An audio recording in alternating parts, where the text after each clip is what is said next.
여러분, 충격적인 소식입니다. 여보, 저기 좀 봐요. 공항이 이렇게 깨끗할 수가 있나요? 지난달 태풍으로 일본 나리타 공항 착륙이 불가능해진 핀란드 항공편이 인천공항에 비상 착륙했습니다. 탑승객 중 절반이 70세가 넘는 핀란드 부유층 노인들. 평생 모은 돈으로 황혼 여행을 떠난 이들이 어쩔 수 없이 내린 한국이었습니다. 그런데 비행기 문이 열린 지 단 5분 만에 노인들의 표정이 달라지기 시작했습니다. 공항을 둘러보던 한 할아버지가 승무원에게 다가와 물었습니다. 여기가 정말 아시아 맞습니까? 우리 헬싱키 공항보다 좋은데요. 30년 경력의 핀란드 기장 유아 코스키넨. 그는 수천 번의 비행을 해왔지만 이런 반응은 처음 봤다고 합니다. 비상 착륙으로 시작된 예상치 못한 한국 경험. 그리고 그가 목격한 놀라운 5시간. 기장이 직접 전하는 충격적인 사연, 지금 바로 들어보겠습니다. 시작에 앞서 좋아요와 구독 눌러주시면 한국의 더 많은 이야기를 소개하는 데에 큰 힘이 됩니다. 안녕하세요. 저는 핀란드 항공에서 32년째 기장으로 근무하고 있는 유아 코스키넨입니다. 헬싱키와 아시아를 오가는 장거리 노선을 주로 맡아왔고 수천 번의 비행을 해왔지만 그날 같은 경험은 처음이었습니다. 그날 제가 조종하던 항공편은 헬싱키에서 출발해 일본 도쿄로 향하는 전세기였습니다. 승객 대부분이 70세가 넘는 핀란드 부유층 노인분들이었습니다.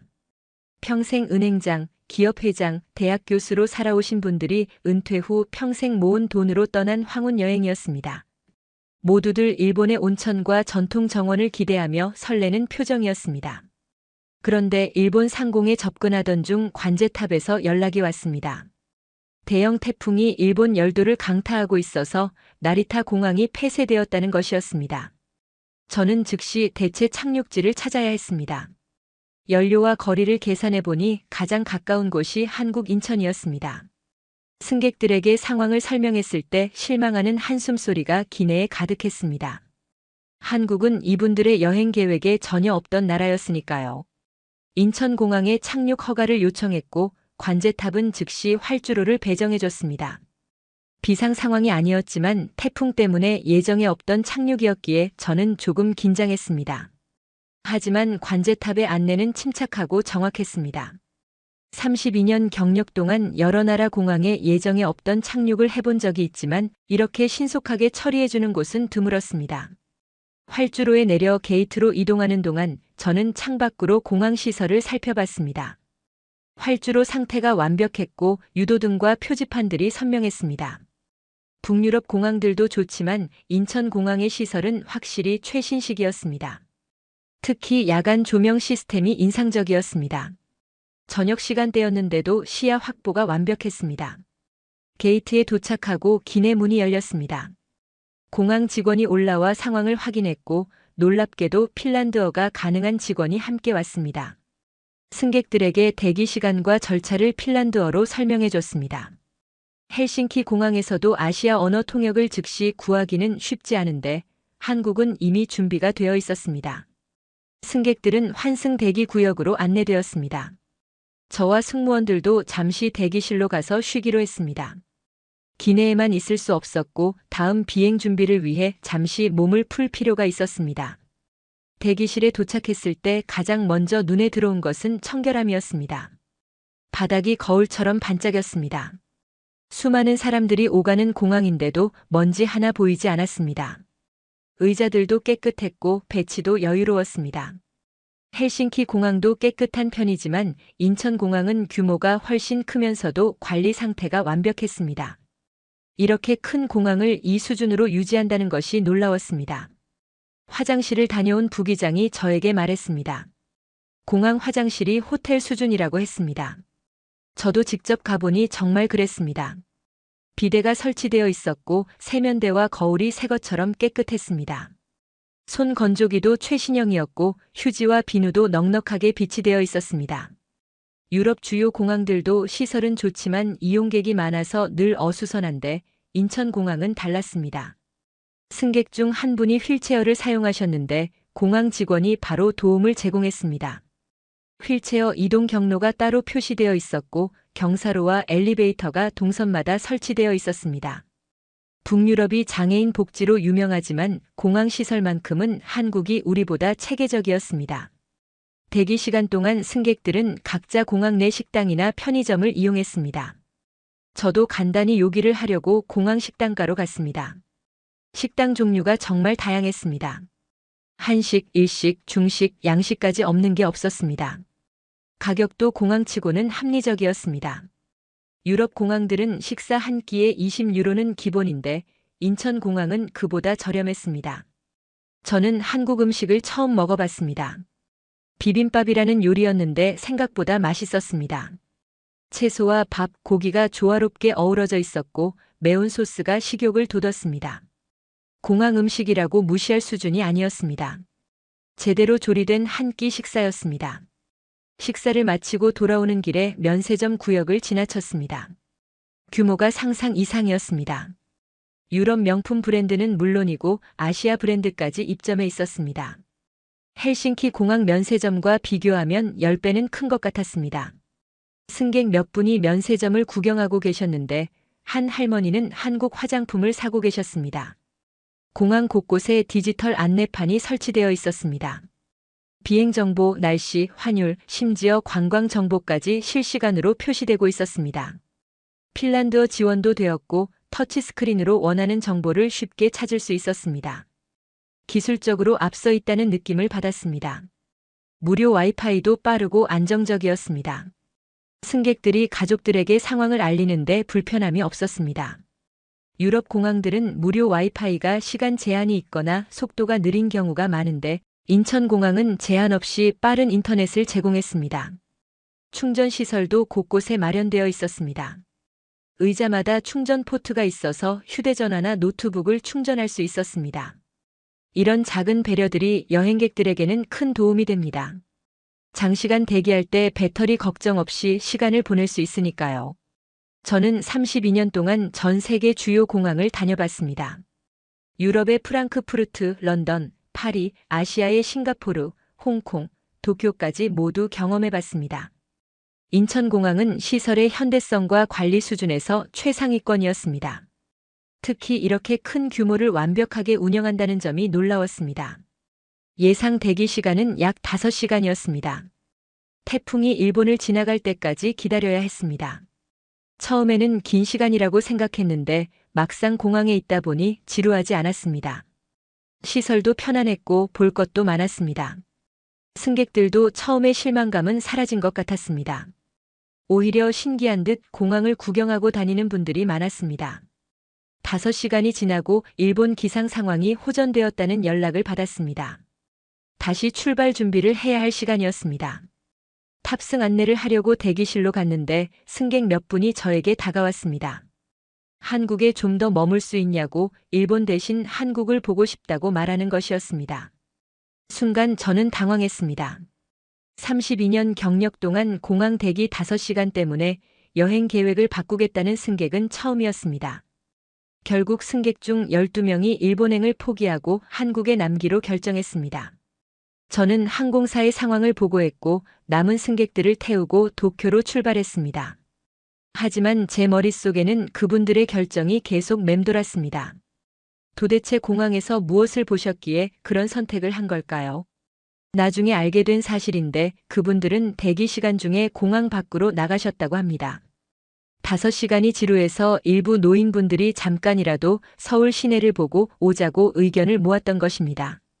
공항 안내 데스크에서 물어보니 공항철도를 타면 서울역까지 1시간이면 갈 수 있다고 했습니다. 왕복 2시간이면 충분히 다녀올 수 있는 거리였습니다. 핀란드 최대 제약회사 회장을 지낸 78세 할아버지가 앞장섰습니다. 평생 보수적인 투자만 해온 분이었지만 이번만큼은 모험을 해보고 싶다고 했습니다. 함께 간 일행은 모두 7명이었습니다. 은행장, 대학 교수, 기업 임원 출신들이었습니다. 이분들은 평생 유럽만 여행했고 아시아는 이번이 처음이었습니다. 공항철도 매표소에서 첫 번째 놀라움을 경험했다고 합니다. 자동 발매기가 핀란드어를 지원했던 것입니다. 터치스크린으로 쉽게 조작할 수 있었고 신용카드 결제도 간편했습니다. 헬싱키 지하철 발매기보다 더 직관적이었다고 했습니다. 표를 구매하는데 1분도 걸리지 않았습니다. 플랫폼으로 내려가는 에스컬레이터가 깊었습니다. 지하 깊숙한 곳까지 내려가는데도 시설이 깨끗하고 환했습니다. 벽면에는 예술 작품들이 전시되어 있었고 조명도 은은했습니다.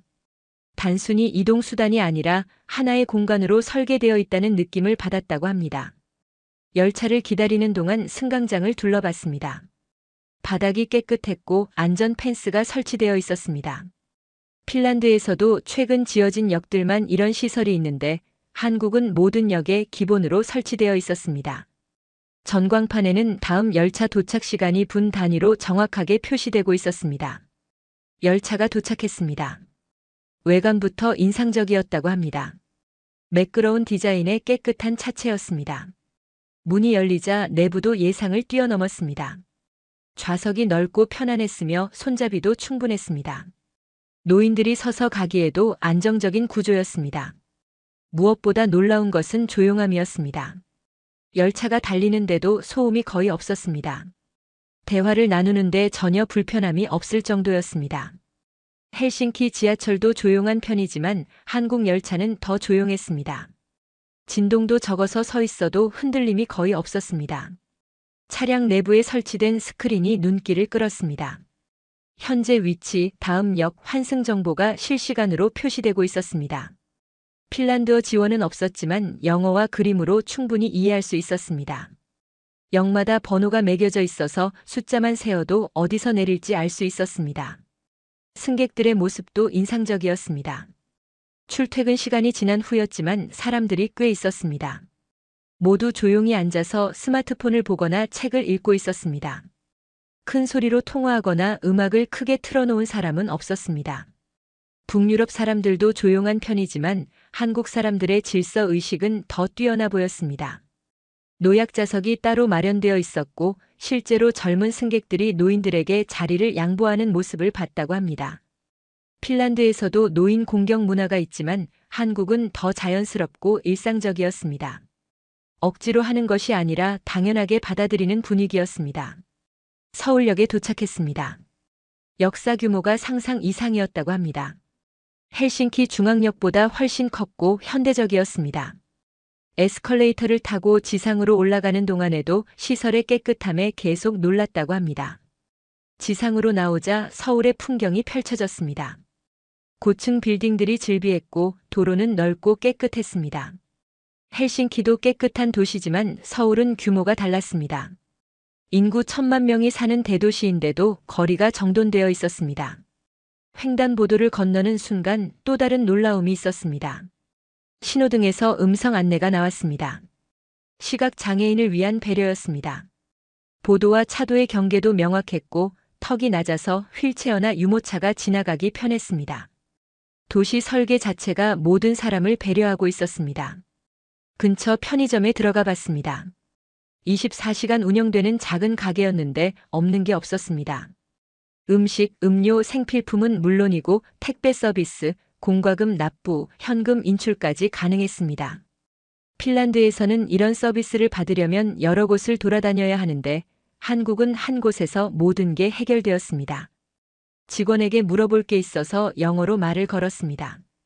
직원은 유창하지는 않았지만 충분히 소통 가능한 수준의 영어로 친절하게 설명해 줬습니다. 번역 앱까지 꺼내서 정확하게 전달하려고 노력하는 모습이었습니다. 이런 서비스 정신은 교육으로 만들어지는 게 아니라는 생각이 들었습니다. 시간이 없어서 멀리 가지는 못했지만 짧은 시간 동안 본 서울의 모습만으로도 충분히 인상적이었다고 합니다. 교통 시스템의 정확성, 도시의 청결함, 시민들의 질서 의식, 장애인을 배려한 설계까지 모든 것이 체계적이었습니다. 공항으로 돌아가는 열차 안에서 노인들은 서로 이야기를 나눴습니다.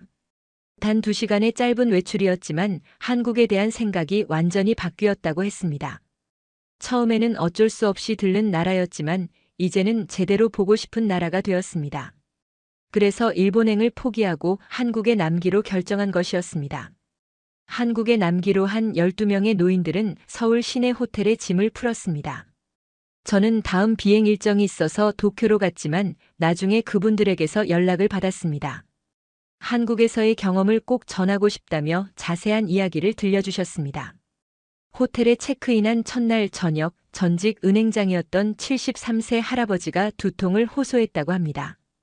장시간 비행과 갑작스러운 일정 변경으로 피로가 쌓였던 것 같았습니다. 평소 복용하던 진통제를 가방에 넣어왔는데 공항에서 분실했다고 했습니다. 일행 중 한 분이 호텔 프런트에 물어봤습니다. 근처에 약국이 있는지 알려달라고 했습니다. 프런트 직원은 친절하게 지도를 그려주며 도보 5분 거리에 약국이 있다고 안내했습니다.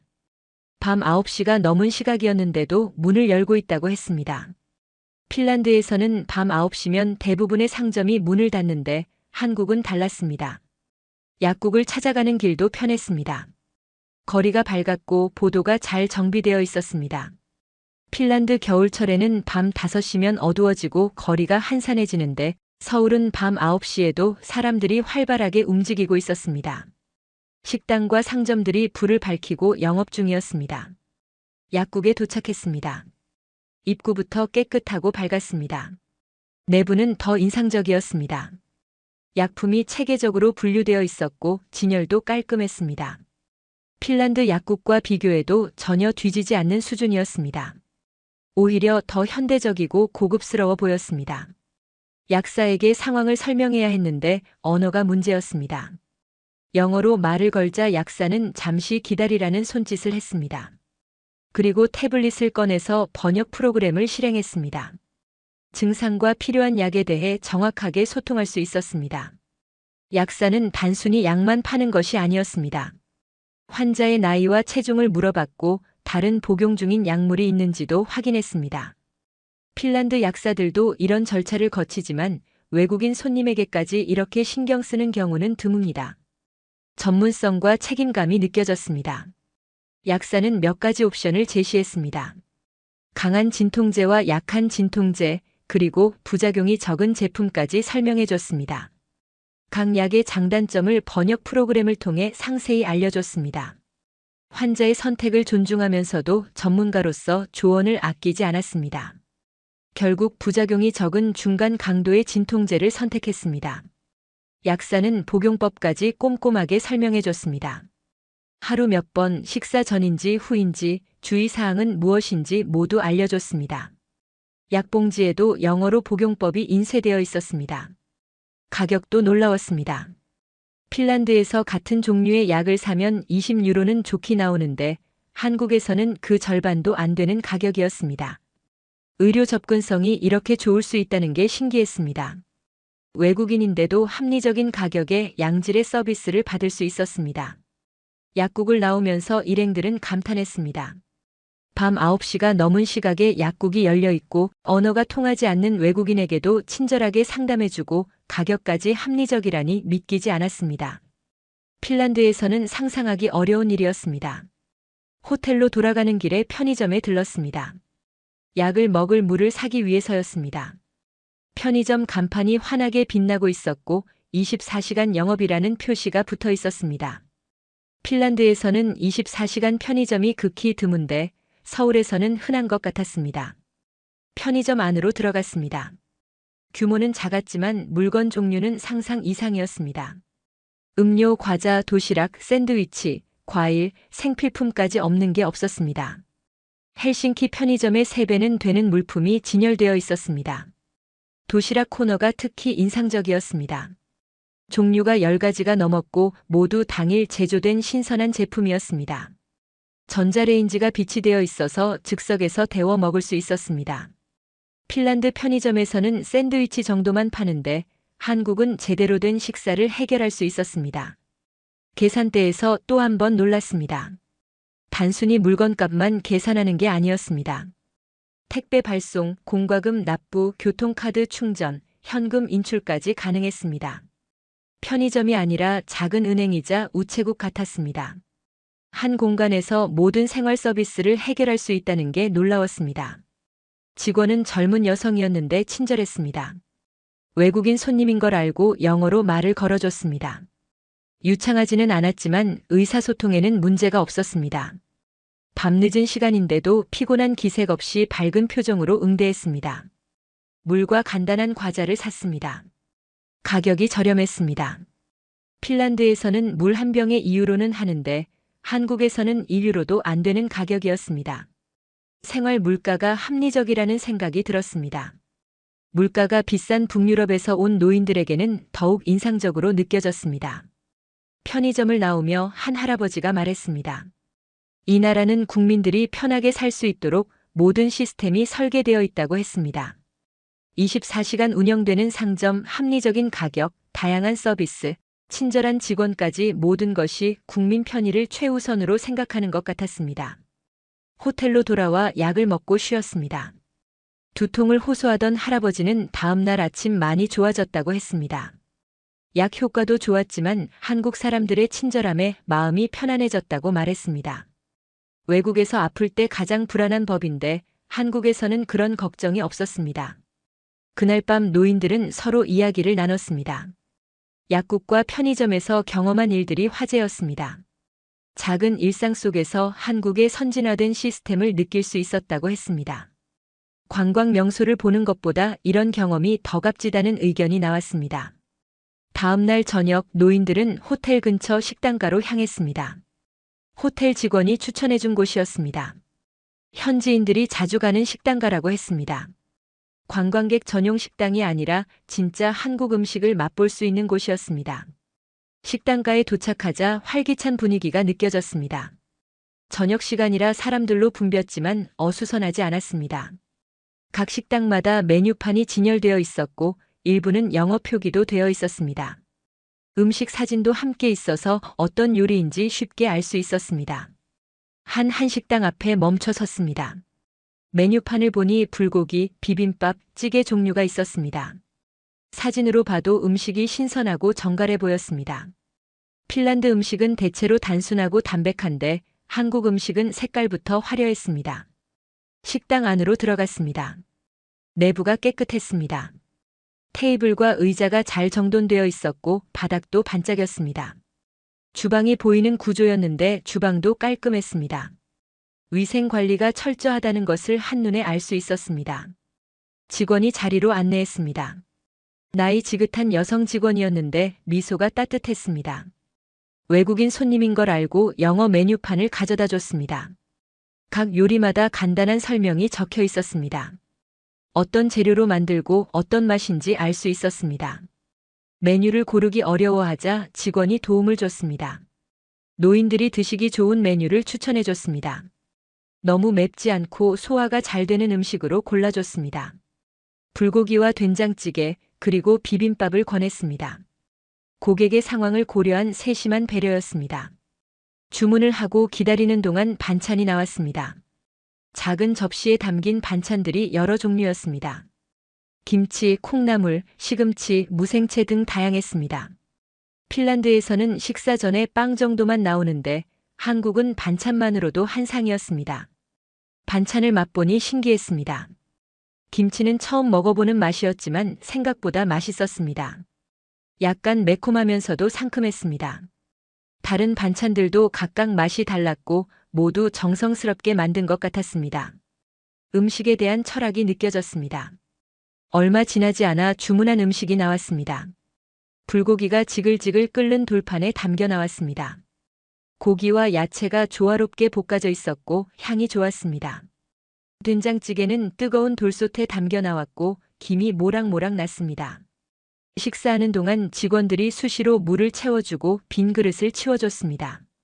필요한 게 있는지 눈으로 살피면서도 부담스럽지 않게 거리를 유지했습니다.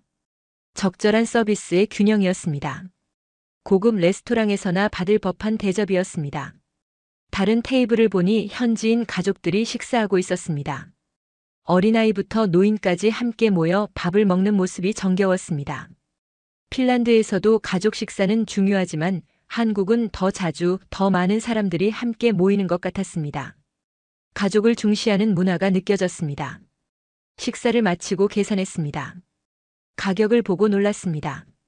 이렇게 푸짐하고 맛있는 식사가 헬싱키의 절반 가격이었습니다. 핀란드에서 비슷한 수준의 식사를 하려면 한 사람당 30유로는 나오는데 한국에서는 15유로 정도였습니다. 물가가 합리적이었습니다. 식당을 나오며 노인 한 분이 말했습니다. 음식이 단순히 배를 채우는 게 아니라 문화라는 것을 느꼈다고 했습니다. 재료의 신선함, 조리의 정성, 서비스의 세심함까지 모든 것이 한국인들의 음식에 대한 자부심을 보여줬습니다. 근처를 걸으며 다른 식당들도 구경했습니다. 한식당뿐만 아니라 일식, 중식, 양식당도 있었습니다. 각 식당마다 개성이 있었고 모두 손님으로 붐볐습니다. 외식 문화가 발달했다는 것을 알 수 있었습니다. 특히 인상적이었던 것은 길거리 음식이었습니다. 떡볶이, 튀김, 어묵을 파는 작은 가게들이 있었습니다. 사람들이 줄을 서서 사 먹고 있었습니다. 호기심에 떡볶이를 사봤습니다. 달콤하고 매콤한 맛이 독특했습니다. 가격은 정말 저렴했습니다. 길거리 음식 가게도 위생적이었습니다. 조리 도구가 깨끗했고 장갑을 끼고 음식을 다뤘습니다. 핀란드에서는 길거리 음식이 흔하지 않은데 한국은 길거리 음식도 체계적으로 관리되고 있었습니다. 저렴하면서도 안전하게 먹을 수 있다는 것이 놀라웠습니다. 그날 저녁 노인들은 모두 만족했습니다. 음식의 맛, 서비스의 질, 합리적인 가격까지 모든 것이 기대 이상이었습니다. 한국 음식이 처음이었지만 금방 익숙해졌고 오히려 더 먹고 싶어졌습니다. 음식을 통해 한국 문화를 이해하게 된 특별한 저녁이었습니다. 셋째 날 오전 예상치 못한 일이 벌어졌습니다. 전직 대학 교수였던 76세 할아버지가 호텔 방에서 갑자기 어지럼증을 호소했습니다. 가슴이 답답하고 숨쉬기가 힘들다고 했습니다. 평소 고혈압 약을 복용하던 분이라 동행한 일행들이 크게 걱정했습니다. 호텔 프런트에 급히 연락했습니다. 상황을 설명하자 직원은 침착하게 대응했습니다. 즉시 구급차를 부를 수 있지만 증상이 심각하지 않다면 택시로 가까운 대학병원 응급실로 가는 것이 더 빠를 수도 있다고 조언했습니다. 병원까지는 차로 10분 거리였습니다. 일행은 택시를 타고 병원으로 향했습니다. 기사는 상황을 듣고 안전 운전을 하면서도 최대한 빨리 병원에 도착하도록 운전했습니다. 신호를 기다리며 환자의 상태를 물어보기도 했습니다. 단순히 손님이 아니라 도움이 필요한 사람으로 대했습니다. 병원에 도착했습니다. 응급실 입구부터 깨끗하고 체계적이었습니다. 안내 데스크 직원이 즉시 휠체어를 가져왔습니다. 환자를 휠체어에 앉히고 접수 창구로 안내했습니다. 모든 과정이 신속했습니다. 당황할 틈이 없었습니다. 접수 창구에서 상황을 설명했습니다. 직원은 영어로 응대했고 필요한 정보를 물어봤습니다. 여권과 해외 여행자 보험 정보를 확인했습니다. 서류 작성이 복잡할 줄 알았는데 생각보다 간단했습니다. 컴퓨터로 정보를 입력하고 접수증을 출력하는데 5분도 걸리지 않았습니다. 놀라운 것은 통역 서비스였습니다. 접수를 마치자 직원이 통역사를 호출했습니다. 잠시 후 영어가 유창한 젊은 여성이 나타났습니다. 병원 소속 통역사였습니다. 의사와 환자 사이의 정확한 소통을 위해 배치된 것이었습니다. 핀란드에서도 이런 서비스는 대형 병원에서나 가능한데 한국에서는 일반 대학병원에서도 제공되고 있었습니다. 대기실로 안내받았습니다. 응급실이라는 느낌이 들지 않을 정도로 깨끗하고 조용했습니다. 의자도 편안했고 조명도 눈에 부담이 없었습니다. 핀란드 응급실은 대체로 혼잡하고 시끄러운데 한국 응급실은 질서정연했습니다. 대기 시간도 짧았습니다. 접수한 지 20분 만에 진료실로 불렸습니다. 핀란드에서는 응급실에서 몇 시간씩 기다리는 것이 일상인데 한국은 달랐습니다. 중증도에 따라 환자를 분류해서 신속하게 진료하는 시스템이었습니다. 진료실에 들어가자 의사가 기다리고 있었습니다. 40대 초반으로 보이는 남자 의사였는데 차분한 인상이었습니다. 통역사를 통해 증상을 물어봤습니다. 언제부터 어지러웠는지, 가슴 통증은 어떤지, 평소 복용하는 약은 무엇인지 하나하나 꼼꼼하게 확인했습니다. 기본 검사 후 의사는 추가 검사가 필요하다고 했습니다. 심전도, 흉부 엑스레이, 혈액 검사를 해야 한다고 설명했습니다. 각 검사가 왜 필요한지, 어떤 과정으로 진행되는지 자세히 알려줬습니다. 환자가 이해하고 동의하는 것을 중요하게 여겼습니다. 검사실로 이동했습니다. 복도가 넓고 깨끗했습니다. 안내 표지판이 잘 되어 있어서 길을 잃을 염려가 없었습니다. 각 검사실마다 대기 인원이 적었고 순서가 빨리 왔습니다. 시스템이 효율적으로 운영되고 있었습니다. 심전도 검사실에 들어갔습니다. 검사 기사가 친절하게 절차를 설명했습니다. 옷을 벗고 검사대에 눕자 여러 개의 전극을 가슴과 팔다리에 붙였습니다. 검사는 5분도 걸리지 않았습니다. 결과는 즉시 출력되어 담당 의사에게 전송되었습니다. 흉부 엑스레이 검사도 신속했습니다. 최신 디지털 장비로 촬영했고 방사선 노출도 최소화되었다고 설명했습니다. 검사실 시설이 현대적이었고 기사들도 전문적이었습니다. 핀란드 대학병원과 비교해도 전혀 뒤지지 않는 수준이었습니다. 혈액 검사는 별도의 체열실에서 진행되었습니다. 간호사가 능숙하게 체열했습니다. 바늘을 찌르는 순간 약간의 통증이 있었지만 금방 끝났습니다. 체열한 혈액은 즉시 검사실로 보내졌고 결과는 1시간 내에 나온다고 했습니다. 모든 검사를 마치고 다시 진료실로 돌아왔습니다. 의사는 이미 심전도와 엑스레이 결과를 확인하고 있었습니다. 컴퓨터 화면을 보며 환자와 가족에게 설명했습니다. 심장에는 특별한 이상이 없고 폐도 깨끗하다고 했습니다. 혈액 검사 결과만 기다리면 된다고 했습니다. 의사는 처방전을 작성하며 자세히 설명했습니다. 혈압약을 조금 조절하고 며칠간 충분히 휴식을 취하면 괜찮을 것이라고 했습니다. 처방하는 약이 핀란드로 돌아가서도 계속 복용할 수 있는 일반적인 약물이라고 알려줬습니다. 환자의 향후 여정까지 고려한 처방이었습니다. 진료를 마치고 수납을 했습니다. 응급실 진료 각종 검사 처방전까지 포함해서 총 비용을 계산했습니다.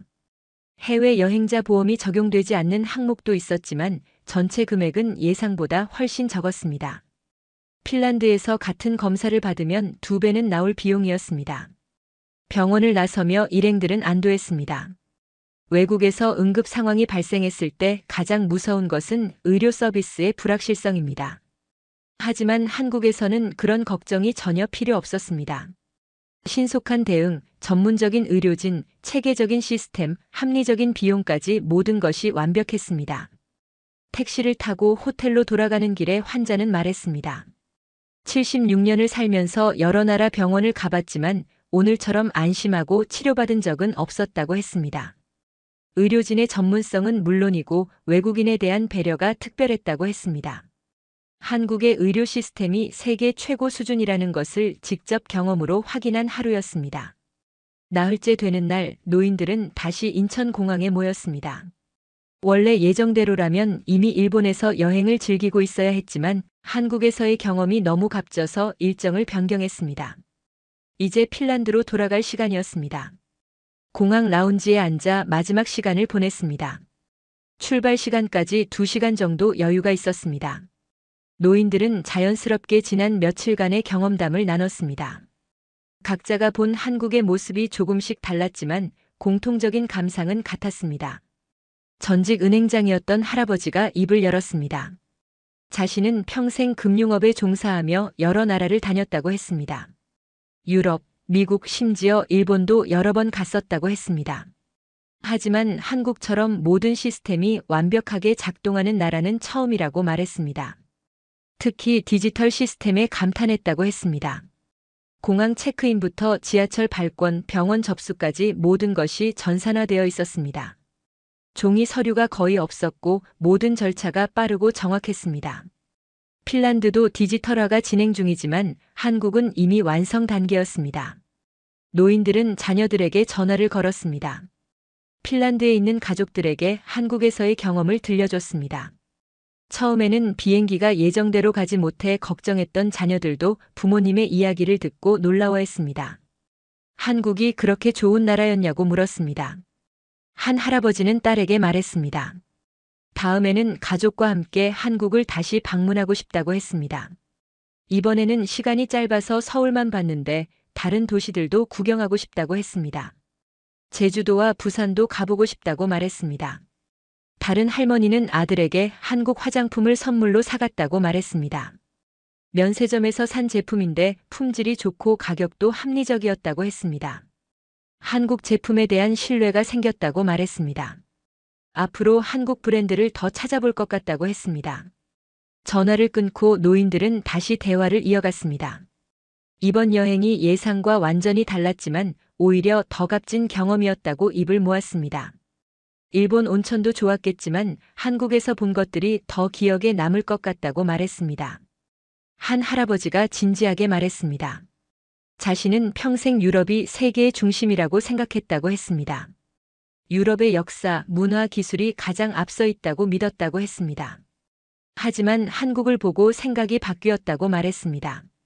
세계는 넓고 배울 것이 많다는 것을 깨달았다고 했습니다. 다른 할아버지도 동의했습니다.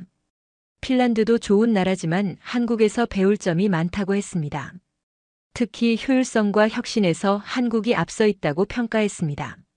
핀란드가 이런 부분을 배운다면 더 발전할 수 있을 것 같다고 말했습니다. 탑승 시간이 다가왔습니다. 노인들은 아쉬운 마음으로 자리에서 일어났습니다. 단 며칠이었지만 한국에 대한 애정이 생겼습니다. 공항을 걸으며 마지막으로 주변을 둘러봤습니다. 깨끗한 시설, 친절한 직원, 효율적인 시스템 모든 것이 눈에 담고 싶었습니다. 탑승 게이트로 향하며 한 할머니가 말했습니다. 한국에 다시 오고 싶다고 했습니다. 다른 노인들도 고개를 끄덕였습니다. 이번이 마지막이 아니라 시작이라고 생각하자고 말했습니다. 핀란드로 돌아가서 더 많은 사람들에게 한국을 알리겠다고 다짐했습니다. 노인들이 핀란드로 돌아간 후 저는 며칠 뒤 헬싱키로 돌아가는 비행편을 조종했습니다. 공항에서 우연히 그분들 중 한 분을 만났습니다. 반갑게 인사를 나누며 그 후 이야기를 들을 수 있었습니다. 핀란드에 도착한 노인들은 가족들에게 한국 경험을 자세히 들려줬다고 합니다. 처음에는 단순한 여행 이야기려니 생각했던 자녀들도 부모님의 열정적인 설명을 듣고 놀랐다고 합니다. 한국이 그렇게 발전한 나라인지 몰랐다고 했습니다. 노인들의 이야기는 친구들 사이에서도 퍼져나갔습니다. 헬싱키 사교계에서 한국이 화제가 되었다고 합니다. 평소 유럽과 미국만 여행하던 상류층 사람들이 한국에 관심을 갖기 시작했습니다. 새로운 여행지로 한국을 고려하는 사람들이 늘었습니다. 한 달쯤 지나자 더 구체적인 변화가 나타났습니다. 헬싱키의 한 고급 여행사에서 한국 여행 문의가 급증했다고 합니다. 노인들이 다녀온 후 입소문이 퍼지면서 예약이 쏟아졌다고 합니다. 여행사는 급히 한국 전문 상품을 개발해야 했습니다. 특히 노인층의 문의가 많았다고 합니다. 60대, 70대 부유층들이 한국 여행을 원했습니다.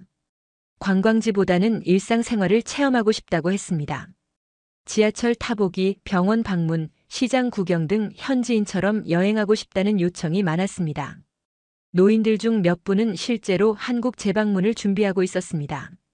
이번에는 가족과 함께 가기로 했다고 합니다. 자녀들과 손자 손녀들에게 직접 한국을 보여주고 싶다고 말했습니다. 일주일 정도의 짧은 여행이 아니라 2주 이상 충분히 머물며 여러 도시를 둘러볼 계획이었습니다. 한 할머니는 한국어를 배우기 시작했다고 합니다. 76세의 나이에 새로운 언어를 배운다는 것이 쉽지 않았지만 다음에 한국에 가면 간단한 인사말이라도 하고 싶다고 말했습니다. 감사합니다. 안녕하세요 같은 기본 표현을 익히고 있었습니다. 시간이 지나면서 노인들의 한국 사랑은 더 깊어졌습니다. 단순한 여행지가 아니라 배움의 대상이 되었습니다.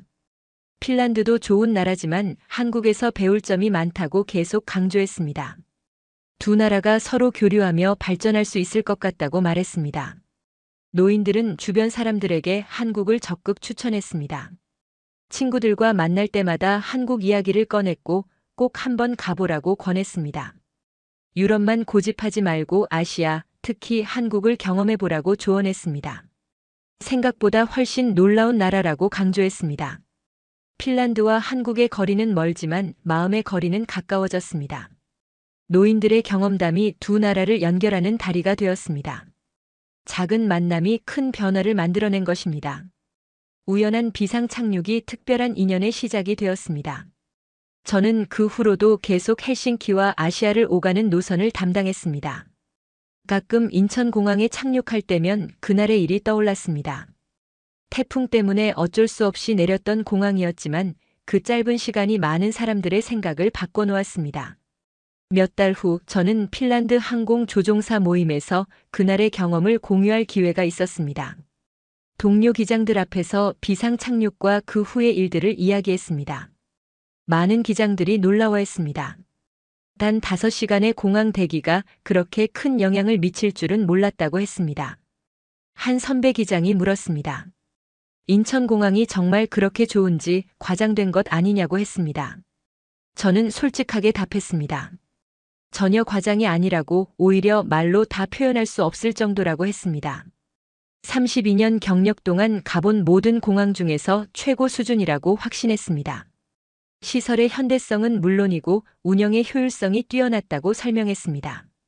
비상 착륙 같은 예상치 못한 상황에서도 시스템이 완벽하게 작동했습니다.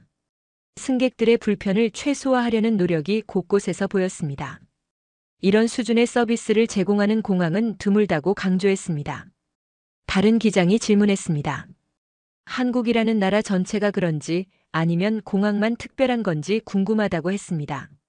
저는 승객들에게 들은 이야기를 전했습니다. 공항뿐만 아니라 도시 전체가 체계적이었다고 했습니다.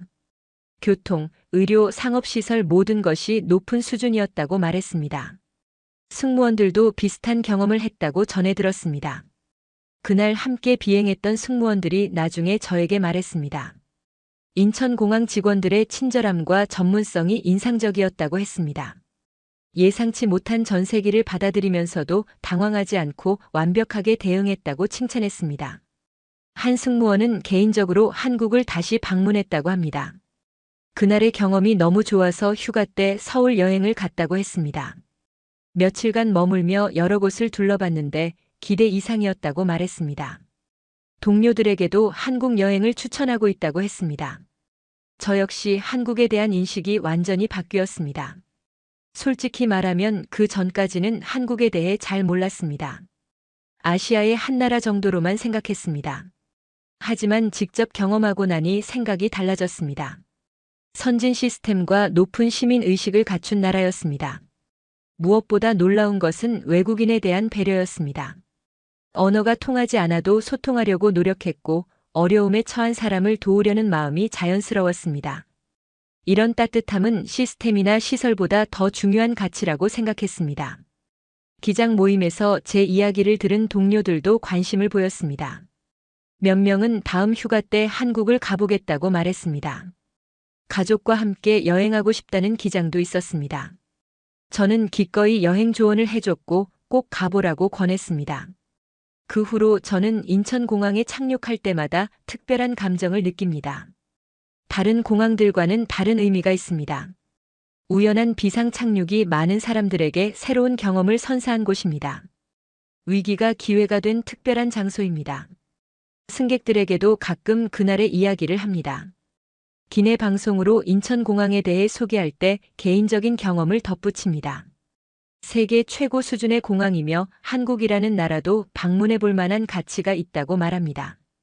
승객들의 반응도 좋습니다. 32년간 조종사로 일하면서 수많은 비행을 했습니다. 정상적인 비행도 많았고 예상치 못한 상황도 여러 번 경험했습니다. 하지만 그날의 비상 착륙만큼 의미 있는 비행은 없었습니다. 단순히 목적지를 바꾼 것이 아니라 사람들의 시각을 바꿨습니다.